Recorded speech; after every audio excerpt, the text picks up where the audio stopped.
I don't know what you all are talking about, but everybody I talk to is talking about what Donald Trump doesn't want to talk about. So let's talk about it. Share your feelings. It's not just the end of our show, but it's the end of the Late Show on CBS. I'm not being replaced. This is all just going away. By the way, last night, an analysis by Wired revealed that the video actually had nearly 3 minutes cut out. 3 minutes. 3 missing minutes. What happens when a late-night host says the one thing a president never wants to hear on live TV? Colbert just dropped a truth bomb so raw, the network couldn't cut to commercial fast enough. From a $16 million payout to whispers of names in the Epstein files, this isn't a skit. It's a shot straight at the top. It being the conspiracy surrounding his old dancing buddy, Jeffrey Epstein. There you go. Donald Trump seems desperate to stop us from knowing who Jeffrey Epstein's clients were. Have kept promising to release the files surrounding Jeffrey Epstein, his mysterious clients, and his suspicious death. And the best part? Every word is real footage. If Trump's meltdown afterwards is any hint, you're about to see why this moment is already called the wall breaker. Before we move on, I will like you to subscribe to the channel and like the video. It only took one sentence from Colbert to light up every political group chat in America. I don't understand it. Why they would be so interested. He's dead for a long time. In fact, yesterday, he said he was surprised anyone even cares about the guy. He was never a big factor in terms of life. He was in the middle of his usual monologue, tossing out jokes about the news, when suddenly his tone shifted. The crowd expected another ha-ha moment, but instead he dropped a direct hit that had Trump's camp scrambling before the show even ended. You could almost feel the oxygen in the room change. People came for laughs, not for a grenade with the pin already pulled. That night on The Late Show, the audience was relaxed, drinks in hand, ready for another safe round of political wisecracks mixed with celebrity banter. After all, late night is usually the place for playful digs and easy punches. But then Colbert did the unthinkable. He brought up the Epstein files and made a connection that pointed straight to the most protective ego in politics. No build-up, no soft landing, just bam. This was not your average orange turd punchline. This was him stepping right onto ground that most media figures tiptoe around like it's covered in live wires. I don't understand why the Jeffrey Epstein case would be of interest to anybody. It's pretty boring stuff. The most powerful man in the world is blocking information about a cabal of the rich, the famous, and the royal, befriending a con man who regularly flies off in his private plane to his private island or do super illegal sex stuff? Yes. No, he's right. The Epstein saga is a total snooze fest. I mean, on live television, naming names linked to something as toxic as Epstein is the broadcasting version of juggling lit fireworks in an oxygen tent. Usually, a remark that risky would get clipped out in editing or avoided altogether. Network lawyers don't like it, sponsors don't like it, and politicians, they really don't like it. But here it was, going out uncut in front of millions. Colbert wasn't just teasing a rumor, he was daring to say the thing that makes PR teams start sweating through their suits. The reaction in the studio told its own story. Some people laughed the way you laugh when you don't know if you should be laughing. Others let out these sharp, stunned gasps. You could spot producers in the wings with that frozen half smile, the kind you give when you're waiting for a phone in your pocket to start buzzing with an executive's number. And Colbert? He had that look of a man who had already made peace with the fallout. Part of why he might have felt so loose was the chatter swirling around him that week. Rumors that the network didn't actually want him around much longer. He hinted at it on air.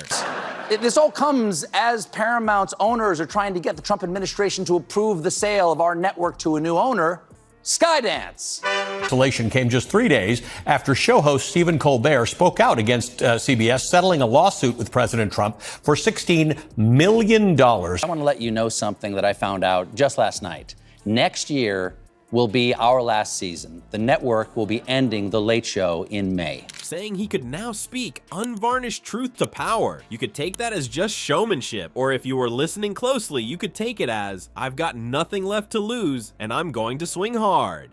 The line about the Epstein files wasn't just risky, it crossed into taboo for American television. That's the red line territory. Direct public links between a president and one of the most poisonous scandals in modern politics. Most hosts stick to safer digs because they know how fast the legal and political pushback can hit. Further analysis showed that one of the source clips was approximately 2 minutes and 53 seconds longer than the segment included in the final video. Trump took a break from telling us how we shouldn't care about his mysterious dead pedophile buddy and paid a visit to Pennsylvania instead. Despite the administration claiming it was raw footage, Wired found that the video had been stitched together in Adobe Premiere Pro from 2 video files. But Colbert didn't pull back after the audience reaction. He doubled down, repeating himself with that sly half grin, making sure everyone caught it. And let's be clear, this was the exact moment that set Trump off. People in Trump's orbit knew the comment was live. They knew it would be clipped and shared before the credits rolled. And when the man known for never letting a slight go heard himself tied to something he wants buried deep, the fuse was lit.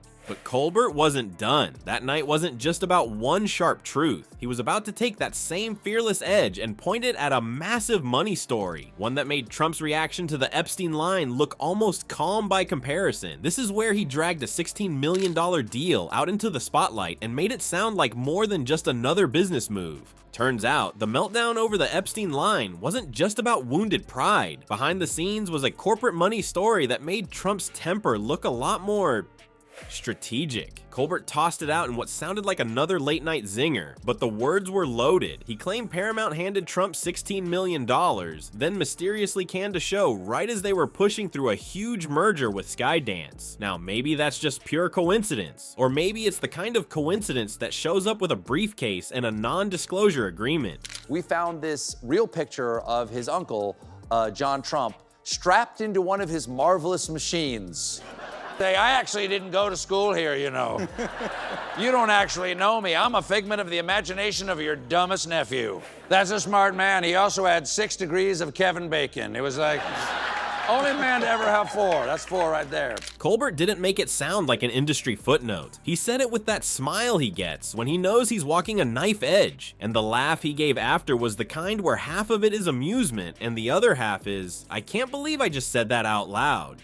On paper, the whole thing looks like a simple transaction between a network and a public figure. But once you put it into the context of late-night television, politics, and massive corporate mergers, it starts to smell less like popcorn and more like whatever's rotting in Grumpy Trumpy's moral fridge. Here's the part that makes people twitch. Was Paramount just trimming its roster for business reasons? Or was this money a quiet way to take out one of Trump's biggest comedic critics during a sensitive deal? That's not just a gossip question. It cuts right into the idea of a free press. If media giants can make political headaches go away with a wire transfer, how much of what we see on TV is shaped by business deals instead of truth? It's like paying off the ref before a big playoff game, then calling it a sponsorship package. You can dress it up however you want, but the outcome still stinks. The way Colbert framed it on air was brutal and simple. He called it a betrayal broadcast live. Now, betrayal isn't a word comedians drop lightly, especially when their own show exists at the mercy of the same corporate suits. But if you've got a network paying a man who regularly throws tantrums about you on Truth Social right before it kills a show and locks in a $1 billion merger, somebody in that building is doing math that has nothing to do with ratings. The best part, or worst part, depending on your point of view, was how he wrapped it all in humor so sharp it almost made you miss the accusation. Almost. To the casual viewer, it was a spicy late night bit. To Trump, it was like watching someone publicly walk through the vault and read your bank statements out loud. And if you looked at his face, his mannerisms in the days after, the anger wasn't the performative I'm mad at the fake news act. This seemed like the real vein-popping kind of fury. The fallout continues after CBS announced that it's canceling The Late Show after a 3-decade run, citing financial issues at the network.